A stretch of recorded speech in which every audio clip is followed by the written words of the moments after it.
स्वरसम्राज्ञी गानपंडिता स्वर्गीय गिरिजाताईंच्या प्रतिमेला पुष्पहार अर्पण करावा अशी ही गोविंद गावडे सरांना विनंती आहे.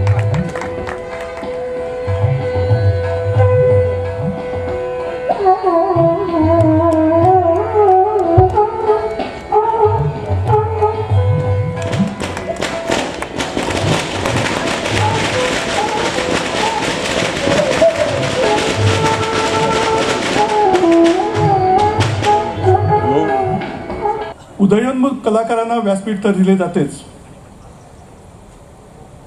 पण यशस्वी आणि प्रतिभावंत कलाकारांना इथं आणून त्यांची कला त्यांच्यापुढे पेश केली जाते. म्हणजे त्यांना विद्यादानाचे शिक्षण म्हणजे शिक्षणसुद्धा, संगीताचे शिक्षणसुद्धा त्यांना त्यांच्याकडनं मिळतं. असा कदाचित हा एकमेव महोत्सव असेल की ज्या जागी 3 गोष्टी आम्हाला पाहायला मिळतात.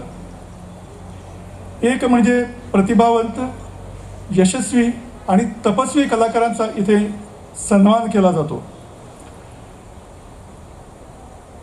अभिषेकी बुवांचे सत्शिष्य श्री रघुनाथ फडके यांनी आपल्या गुरुच्या नावे ठेवलेला पुरस्कार तपस्वी आणि यशस्वी. आज आपण बघतो सगळ्या जगामध्ये अनेक गैरगोष्टी घडत असतात. माणसामध्ये, धर्मामध्ये, जातीपातीमध्ये, प्रदेशामध्ये फूट पाडली जात असते. अशा वेळी सगळ्यांना जोडणारं जर काही असेल तर ते संगीत आहे आणि हृदयाची भाषा असते. कुठल्याही परदेशातलं, कुठल्याही दुसऱ्या प्रदेशातलं संगीत जरी असलं तरी त्याची पूर्ण एकमेकांची हृदयाची भाषा असल्यानं ते आपल्याला समजण्यात कधी अडचण येत नाही. कंप्लीट जाता, संपूर्ण जाता.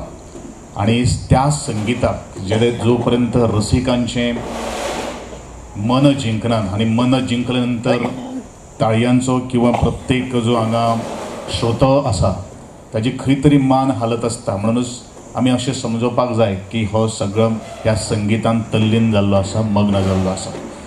कारण हांव सदांच म्हणटा की मनीस हो जन्मताच कलाकार आसता. ल्हान भुरगो तो वयस्क जाणटो सुद्दां केन्ना केन्ना सकाळ जाली ती रातचो न्हिदे पर्यंत मनांतल्यान खंय तरी गुणगणत आसता.